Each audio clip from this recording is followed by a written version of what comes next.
Om Shanti. Good morning. 28 दिसंबर 2020 के ईश्वरीय महावाक्य अर्थात प्यारे बाबा की मीठी मुरली सुनते हैं। आज प्यारे बाबा ने कहा है कि बच्चे, चैरिटी बिगिंस एट होम, अर्थात खुद से शुरुआत करो। जो भी कुछ है, पुरुषार्थ की बात हो या जो भी कुछ बदलने की बात हो, तो सबसे पहले खुद से शुरुआत करो। चैरिटी बिगिंस एट होम, है ना। तो फिर अपने घर परिवार उनसे भी शुरुआत करो ज्ञान की। ये भी प्यारे बाबा कहते। लेकिन आज बाबा ने जो कहा कि बच्चे आत्म अभिमानी जो बनना है, तो वो पहले खुद से शुरुआत करो। आत्मा समझकर औरों को भी आत्मा समझो, ये प्यारे बाबा ने कहा है। और बाबा ने कहा कि समान स्थिति बनाओ, चाहे कैसी भी परिस्थिति हो। निंदा, स्तुति, मान, अपमान, इसमें तुम्हारी स्थिति कैसी हो, समान हो। तो सुनते हैं प्यारे बाबा के मधुर महावाक्य। बाबा कहते हैं, मीठे बच्चे, चैरिटी बिगिंस एट होम, अर्थात पहले खुद आत्म अभिमानी बनने की मेहनत करो, फिर दूसरों को कहो। आत्मा समझकर आत्मा को ज्ञान दो, तो ज्ञान तलवार में जोहर आ जाएगा। बाबा ने कहा, मीठे बच्चे, चैरिटी बिगिंस एट होम, अर्थात पहले खुद आत्म अभिमानी बनने की मेहनत करो, फिर दूसरों को कहो। आत्मा समझकर आत्मा को ज्ञान दो, तो ज्ञान तलवार में जोहर आ जाएगा। आज की मुरली में प्रश्न है, संगम युग पर किन दो बातों की मेहनत करने से सतयुगी तख्त के मालिक बन जाएंगे? संगम युग पर किन दो बातों की मेहनत करने से सतयुगी तख्त के मालिक बन जाएंगे? उत्तर है, एक है कि दुख सुख निंदा स्तुति में समान स्थिति रहे, यह मेहनत करो। कोई भी कुछ उल्टा सुल्टा बोले तो क्रोध करे तो तुम चुप हो जाओ, कभी भी मुख की ताली नहीं बजाओ। दूसरा, आंखों को सिविल बनाओ, क्रिमिनल आई बिल्कुल समाप्त हो जाए। हम आत्मा भाई भाई है, आत्मा समझकर ज्ञान दो।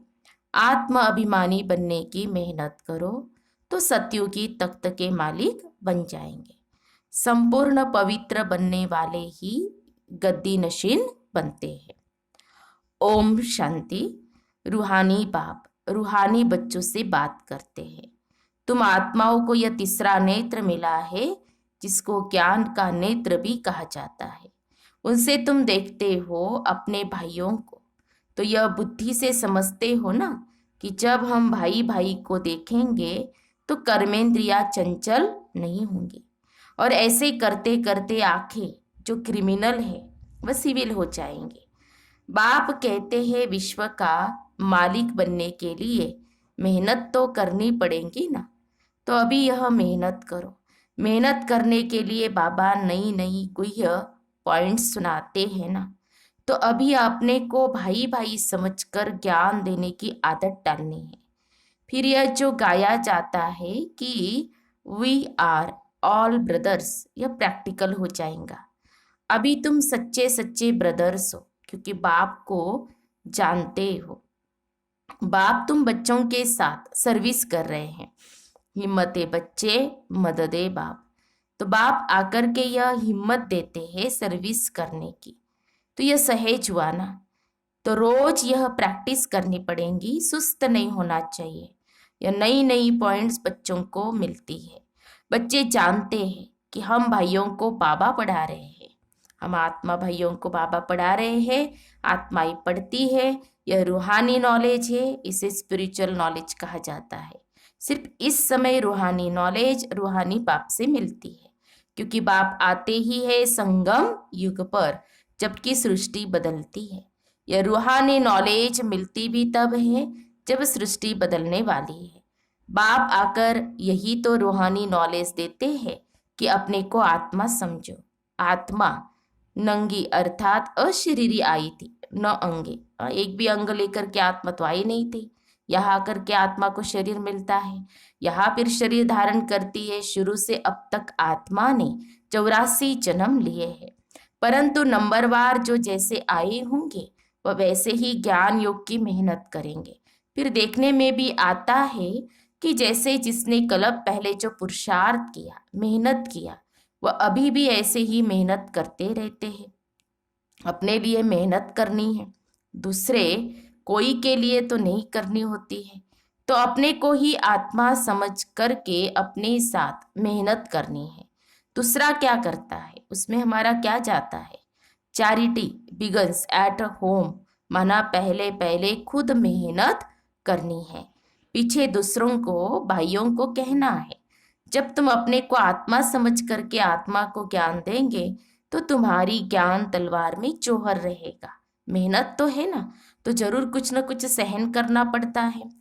इस समय दुख सुख निंदा स्तुति मान अपमान ये सब थोड़ा बहुत सहन करना पड़ता है। तो जब भी कोई उल्टा सुल्टा बोलता है तो कहते हैं चुप।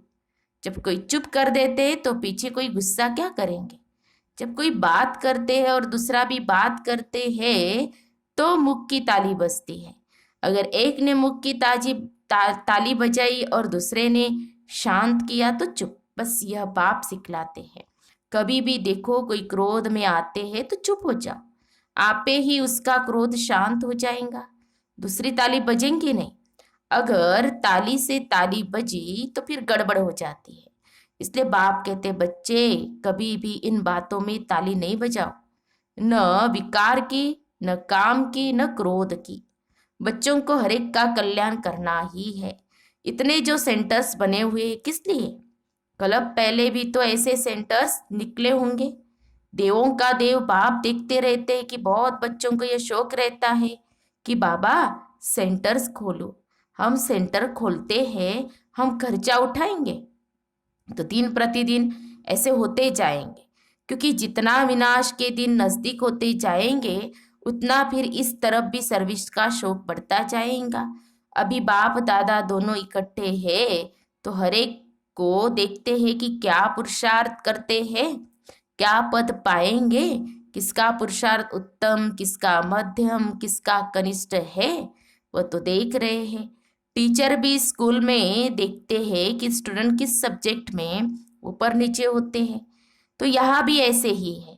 कोई बच्चे अच्छी तरह से अटेंशन देते हैं तो अपने को ऊंचा समझते हैं, कोई समय फिर भूल करते हैं, याद में नहीं रहते हैं तो अपने को कम समझते हैं। यह स्कूल है ना। बच्चे कहते बाबा हम कभी कभी बहुत खुशी में रहते, कभी कभी खुशी कम हो जाती है। तो बाबा अभी समझाते रहते कि अगर खुशी में रहना चाहते हो तो मन मना भाव, अपने को आत्मा समझो और बाप को भी याद करो। सामने परमात्मा को देखो तो वो अकाल तख्त पर बैठा हुआ है।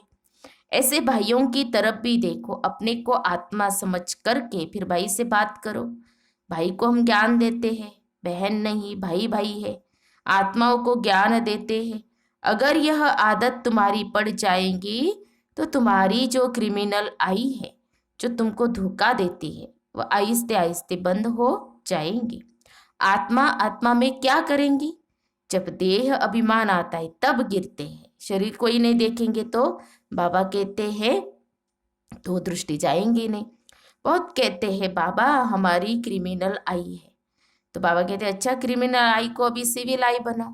बाप ने आत्मा को दिया ही है तीसरा नेत्र, तीसरे नेत्र से देखेंगे तो फिर तुम्हारी देह को देखने की आदत मिट जाएगी। बाबा बच्चों को डायरेक्शन तो देते रहते हैं। इनको मना ब्रह्मा बाबा को भी ऐसे ही कहते हैं। यह बाबा भी देह में आत्मा को देखेंगे तो इसको ही कहा जाता है रूहानी नॉलेज। देखो पद कितना उच्च पाते हो, जबरदस्त पद है, तो पुरुषार्थ भी ऐसा करना चाहिए। बाबा भी समझते हैं कल्प पहले मुआफिक सबका पुरुषार्थ चलेगा, कोई राजा रानी बनेंगे, कोई प्रजा में चले जाएंगे। तो यहाँ जब बैठकर निष्ठा अर्थात योग भी करवाते हो तो अपने को आत्मा समझ करके दूसरे की भी भ्रुकुटी में आत्मा को देखते रहेंगे तो फिर उनकी सर्विस अच्छी होंगी। जो देही अभिमानी होकर बैठते हैं वो आत्माओं को ही देखते हैं। इसकी खूब प्रैक्टिस करो। अरे उच्च पद पाना है तो कुछ तो मेहनत करेंगे ना। तो अभी आत्माओं के लिए यही मेहनत है। यह रूहानी नॉलेज एक ही दफा मिलती है और कभी भी नहीं मिलेंगी, न कलयुग में न सतयुग में, सिर्फ संगम युग में। सो भी ब्राह्मणों को यह पक्का याद कर लो, जब ब्राह्मण बनेंगे तब देवता बनेंगे, ब्राह्मण नहीं बने तो फिर देवता कैसे बनेंगे। इस संगम युग में ही यह मेहनत करते हैं और कोई समय में यह नहीं कहेंगे कि अपने को आत्मा और दूसरे को भी आत्मा समझ उनको ज्ञान दो। बाप जो समझाते हैं उस पर विचार सागर मंथन करो, जज करो कि क्या यह ठीक है, हमारे फायदे की बात है। हमको आदत पड़ जाएंगी कि बाप की जो शिक्षा है सो भाइयों को देना है, फीमेल को भी देना है तो मेल को भी देना है। देना तो आत्माओं को ही है। आत्मा ही मेल फीमेल बनी है, बहन भाई बनी है।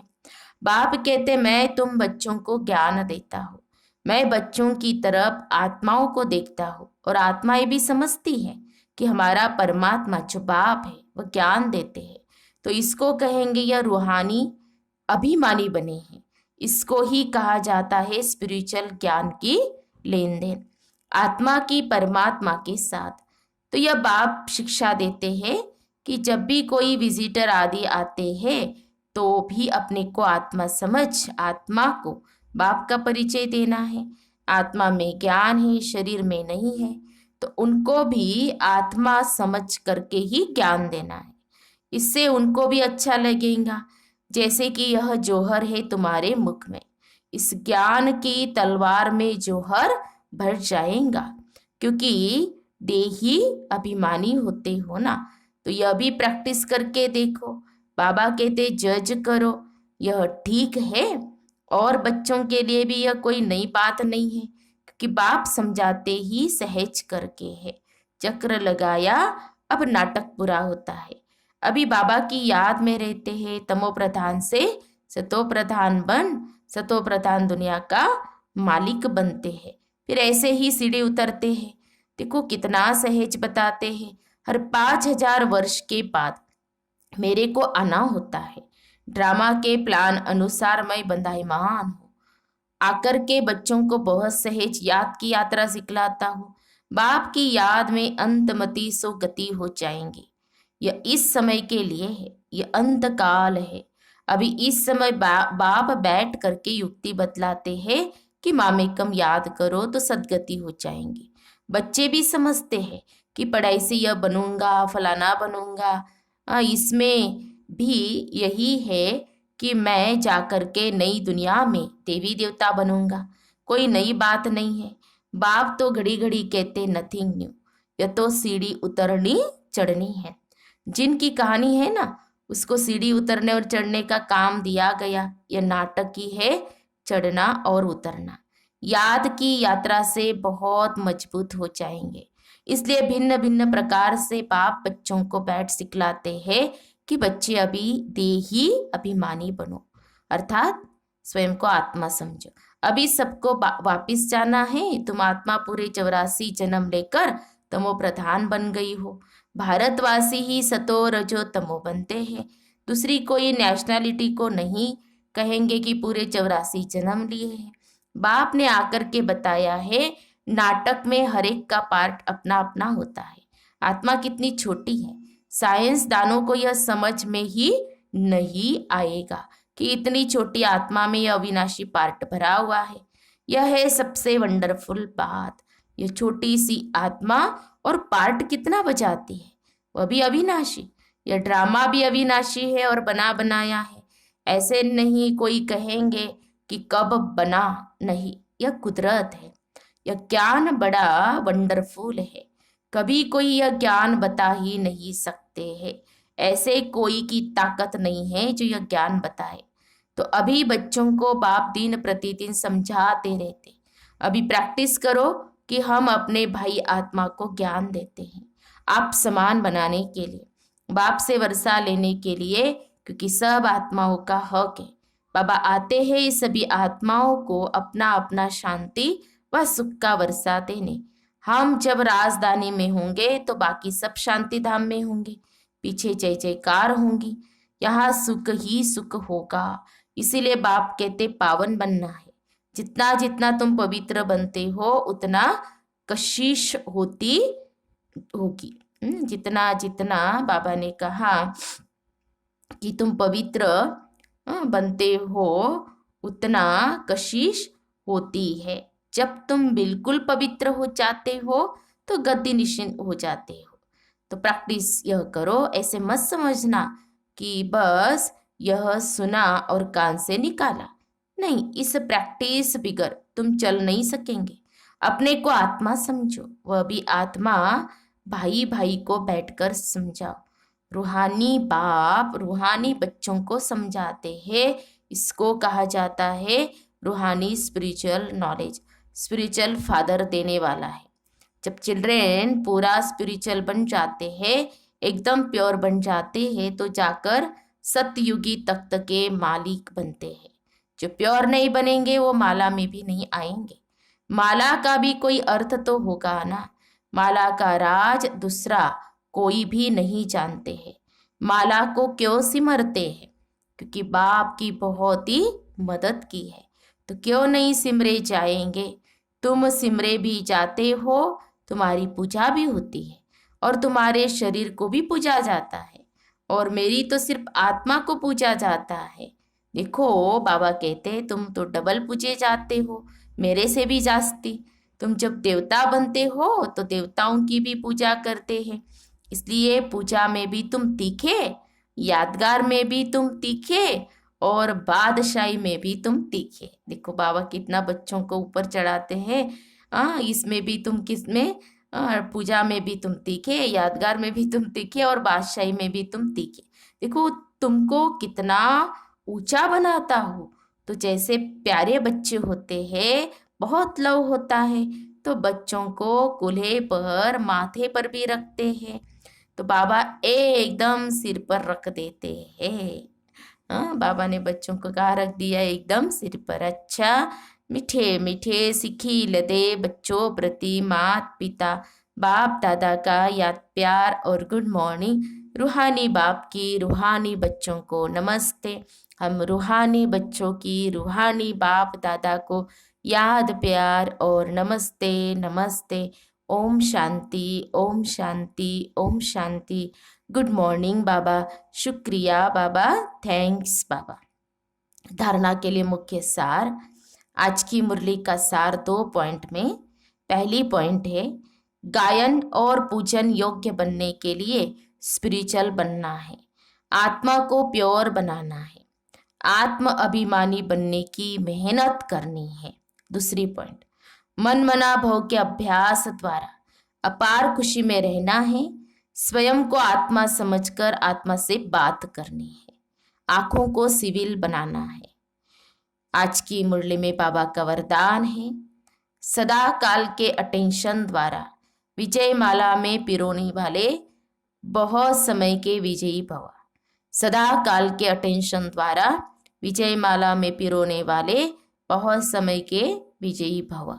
स्पष्टीकरण है, बहुत समय के विजयी विजय माला के मन के बनते हैं।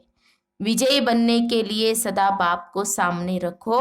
जो बाप ने किया वही हमें करना है। हर कदम पर जो बाप का संकल्प वही बच्चों का संकल्प, जो बाप के बोल वही बच्चों के बोल, तब विजयी बनेंगे। ये अटेंशन सदा काल का चाहिए, तब सदा काल का राज्य भाग्य प्राप्त होगा। क्योंकि जैसा पुरुषार्थ वैसी प्रारब्ध है। सदा का पुरुषार्थ है तो सदा का राज्य भाग्य है। स्लोगन है, सेवा में सदा जी हाजिर करना, यही प्यार का सच्चा सबूत है। सेवा में सदा जी हाजिर करना, यही प्यार का सच्चा सबूत है। तो ये थे प्यारे बाबा के मधुर महावाक्य, ईश्वरीय महावाक्य। तो आज प्यारे बाबा ने हम बच्चों को कहा कि बच्चे बार बार अटेंशन खिंचवाया बाबा ने कि आत्मा स्वयं को समझो और आत्मा भाई से हम बात करते हैं, ये प्रैक्टिस करो। क्योंकि बाबा ने कहा कि मैंने तुम बच्चों को तीसरा नेत्र दिया है, उस तीसरे नेत्र को यूज करो। तीसरे नेत्र से देखेंगे तो दृष्टि भी सिविल बन जाएगी, क्रिमिनल पना जो हमारे अंदर है वो भी निकल जाएगा। तो बार बार बाबा ने यही कहा है। और चैरिटी बिगिंस एट होम, माना खुद से शुरुआत करो, खुद को बदलो, ये प्रैक्टिस करो। मैं भी आत्मा, दूसरे भी कौन है? आत्मा। और फिर बाबा ने ये पुरुषार्थ करने के लिए कहा कि समान स्थिति बनाओ, कैसी भी परिस्थिति हो, कोई निंदा स्तुति मान अपमान सुख दुख, इसमें बाबा ने कहा। और ताली हमेशा, बाबा कहते हैं ना, दो हाथ से बजती है। तो तुम अगर कोई गुस्सा करे तो तुम क्या करो, अपनी मुख की ताली नहीं बजाओ। तो ये भी हमें क्या करना है, अभ्यास करना है। और आज की मुरली से 5 सोमान निकाल के उसका भी अभ्यास जरूर करना है। अच्छा, ओम शांति, ओम शांति, ओम शांति।